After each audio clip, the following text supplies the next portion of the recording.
안녕하세요. 백두산 금융연구소의 백두산입니다. 2월 3일 월요일 저녁 6시 34분입니다. 내일도 좀 한가해서 저녁에 영상 녹화 한 편 더 해보도록 할게요. 오늘 한국 증시 마감 살펴보겠습니다. 지난 금요일 날에 미국이 하락 마감했었죠. 관세 부과한다는 그 소식 때문에 하락 마감했는데 그 영향으로 오늘 한국 증시가 그대로 받았다라고 생각하시면 되겠습니다. 오늘 한국 증시뿐만이 아니고 이제 트럼프의 관세 부과 소식에 유럽 증시 지금 흔들리고 있고요. 그죠?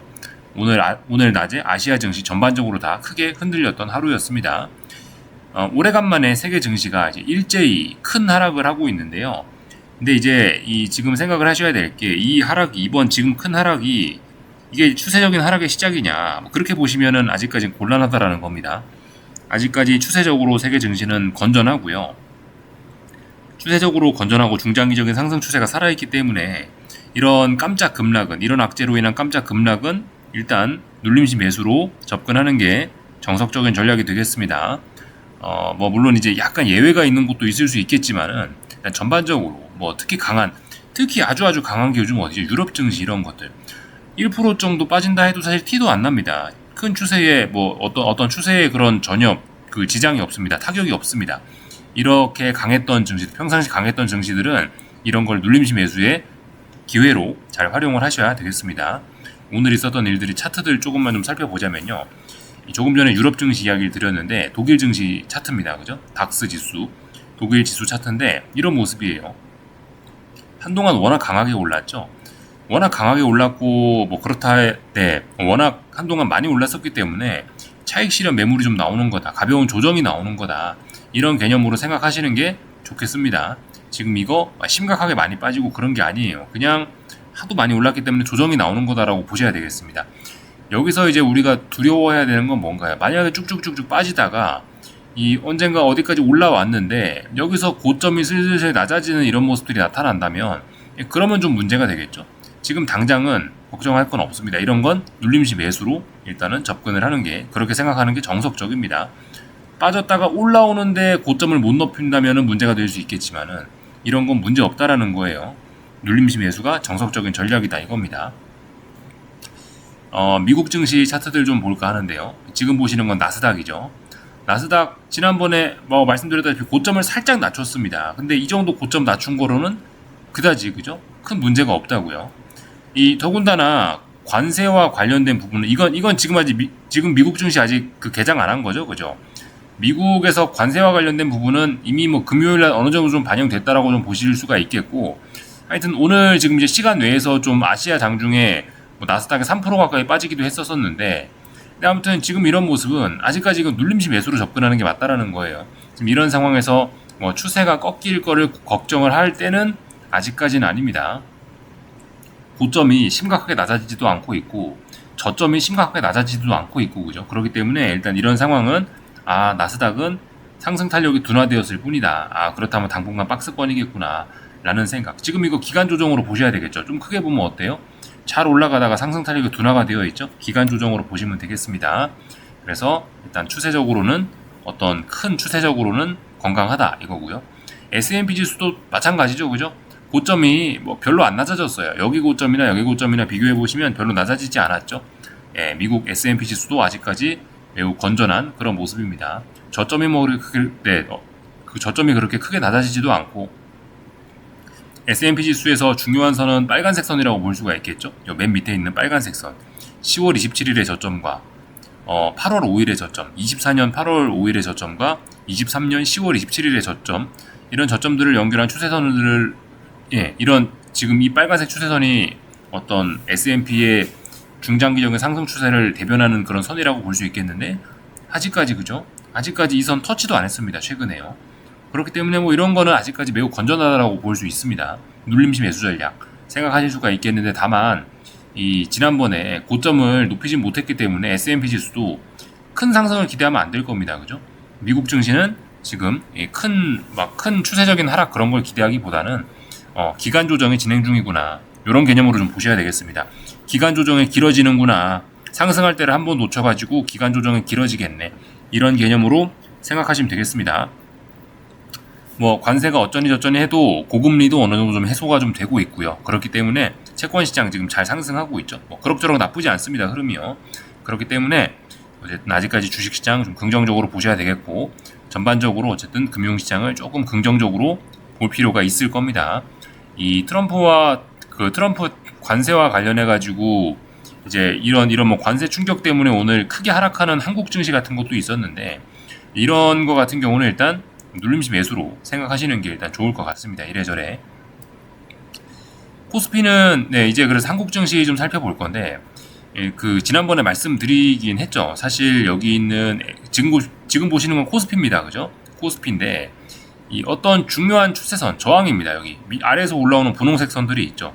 분홍색 선들이 어떤 중요한 저항인데, 사실 이 저항을 넘기 전까지는 반등시 매도 전략이 정석적인 전략이다라고 지난번에 말씀은 좀 드렸었는데요.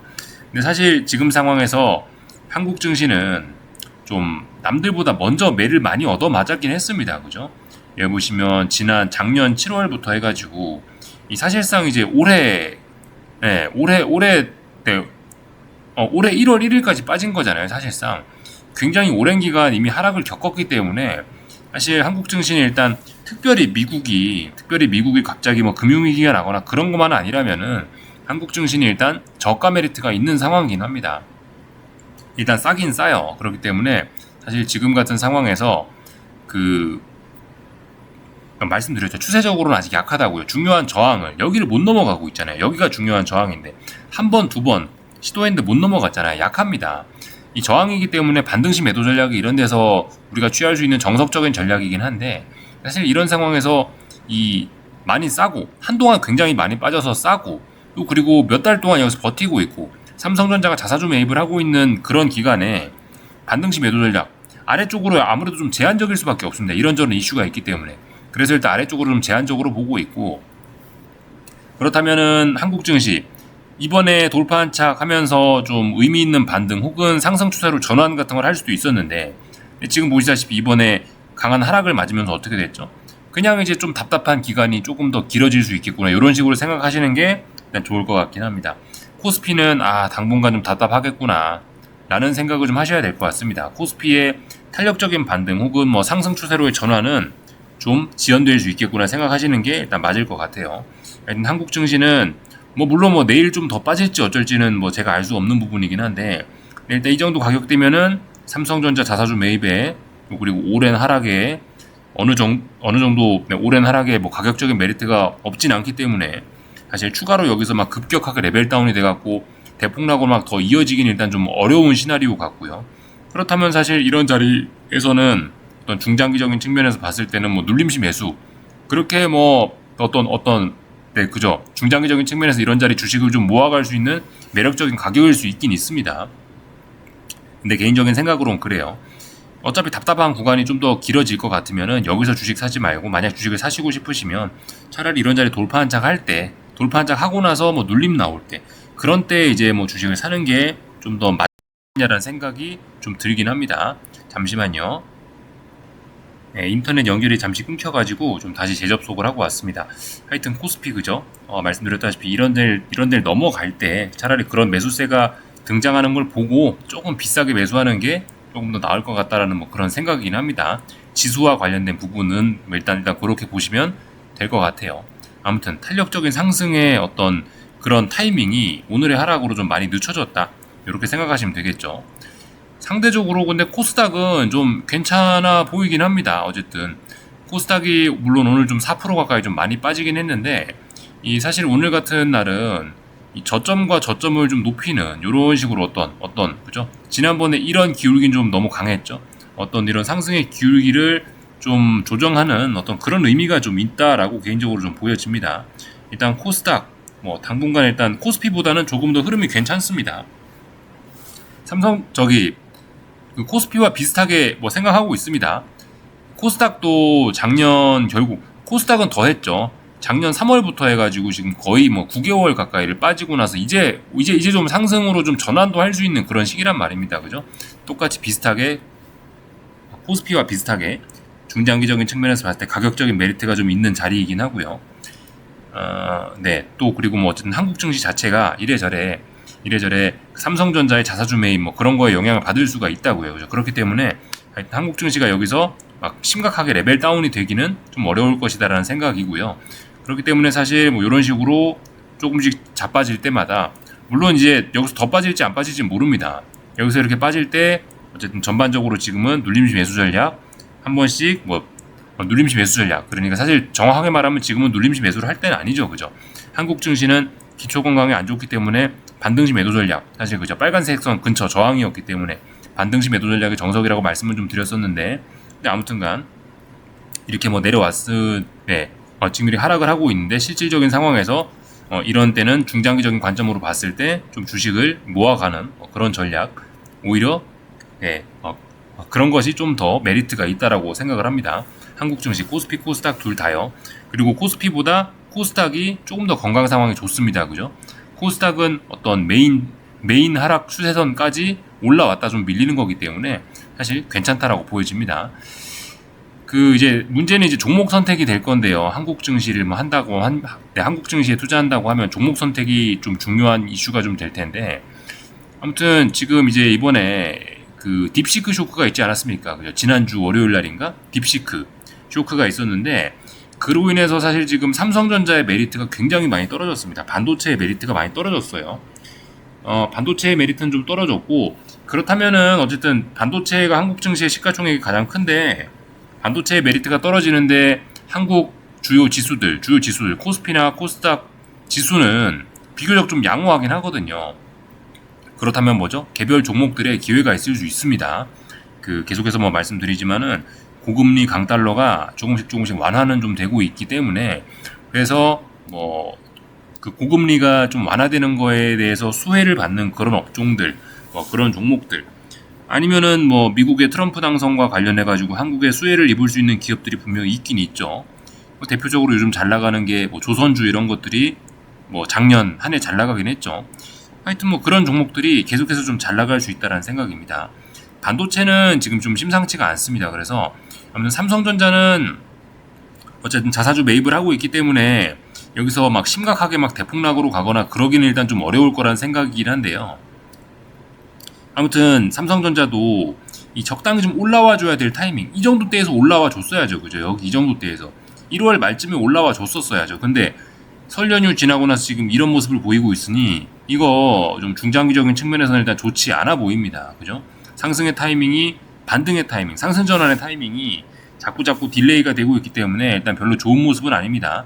삼성전자의 메리트는 많이 좀 떨어지고 있어요. 딥시크 쇼크의 영향과 이런저런 영향으로 삼성전자의 메리트는 갈수록 좀 떨어지고 있습니다.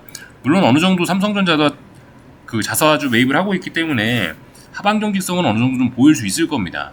근데 아무튼 저 개인적으로는 이 자리는 꼭 지켜줬으면 했는데, 52,000원은 꼭 지켜줬으면 했는데, 오늘 그 자리를 완전히 강하게 붕괴를 시키고 있기 때문에 어쨌든 삼성전자의 어떤 반등의 시기나 어떤 반등에 대한 아니면 뭐 추세 전환에 대한 그런 기대감은 좀 많이 떨어졌다라고 좀 볼 수가 있겠죠. 하여튼 그렇습니다. 어쨌든 삼성전자가 안 좋으면, 반도체가 안 좋으면 다른 업종들, 다른 종목들 생각 외로 괜찮을 수도 있습니다. 특히 코스닥 이 지수가 지금 흐름이 뭐 별로 나쁘지가 않은 것 같습니다. 계속 답답한 박스에서만 놀고 있는 코스피보다는 코스닥이 조금 잘하면 먼저 이 빨간색 저항, 그래서 이런 추세선을 넘어설 수도 있을 거라는 희망이 개인적으로 조금 있습니다. 그래서 코스닥을 코스피보다는 조금 더 긍정적으로 보고 있습니다. 하여튼 오늘 환율도 좀 많이 좀 올라오긴 했죠. 오늘 환율이 1444원을 하여튼 다시 돌파 한짝 했는데, 지금 위쪽에 어딘가는 일단 분명히 저항이긴 합니다. 1475원 정도? 75원 정도가 지금 굉장히 무거운 저항이 되고 있죠. 그래서 뭐 개인적으로는 여기서 이제 더 이상 앞으로 뭐 심각한 일이 진행만 되지 않는다면은 이 정도 선에서 일단은 환율의 다중 고점형이 좀 만들어지면서 좀 환율도 좀 안정되지 않을까. 일단 좀 전반적으로 좀 긍정적으로 보고는 있습니다. 하여튼 환율이 완전히 안정되려면 44원은 아래에서 놀아야 되죠. 44원 아래에서 놀아야 됩니다. 아무튼 지금은 어떤 환율이 장기 고점을 검증하고 있는 그런 과정 중이라고 보여집니다. 그래서 아무튼 환율의 고공행진은 좀 계속될 수 있긴 있는데, 그 와중에 주식시장 조금 더 흔들릴 수 있긴 있는데, 일단 지수의 흐름 같은 거는 전반적으로 일단 좀 긍정적으로 보고 있다, 이런 이야기 좀 드려보겠습니다. 전반적인 내용들 다 봤고요. 요거는 미국 증시 변동성 지수 추종하는 ETF죠, 그죠? 미국 증시도 사실 조금 더 빠질 수 있습니다, 그죠? 오늘 밤에 당연히 좀 더 빠질 수도 있어요. 근데 뭐 말씀드렸다시피 이게 56 VXX 이거 ETF 기준으로 56 넘어가는 거 아니면은 뭐 그렇게 사실 큰 우려를 할 만한 것까지는 아니긴 합니다. 물론 근데 지금 변동성 지수는 보시면은 어떤 추세선을 하나 그어봤는데 고점과 고점을 연결한 추세선이 여기죠. 지금 어떤 추세선을 지금 일단 시간 외라 사실 큰 상관은 없긴 한데 이런 선을 오늘 넘어서 출발한다라면 당분간 조금 좀 더 흔들릴 수도 있겠지만은 아무튼 지금 이렇게 빠진다라고 해서 미국 증시가 추세적으로 박살난다라는 뭐 그런 위기 신호는 아직까지는 보이지 않습니다. 세계 증시는 강하다. 아직까지는 굉장히 강하다. 뭐 이런 관점을 가지고 계시는 게 좋을 것 같습니다. 다 말씀드렸고요. 다만 반도체는 계속해서 약하죠. 엔비디아 심각합니다. 상황이 물론 시간 외라서 의미가 없을지도 모르겠습니다만은 시간 외에서라도 좀 자꾸 이렇게 그 전저점 부근에서 자꾸 거래가 되고 있다는 게 별로 일단 힘이 없죠. 엔비디아는 지난번에 말씀드렸다시피 여기는 이 자리가 중요하다라 말씀드렸죠. 129가 중요했는데 이 자리에 저항으로 인식하고 N자로 지금 또 빠지려 하고 있습니다. 좀 주의를 하셔야 되겠고 반도체 지수도 어때요? 반도체 지수도 여기서부터 여기까지 빠지고 여기까지 반등 나오고 N자로 이렇게 또 빠질 가능성이 있습니다.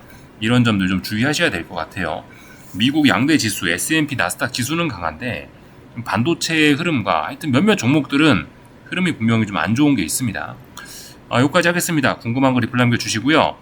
내일 또 뵙도록 하겠습니다. 여기서 마치겠습니다.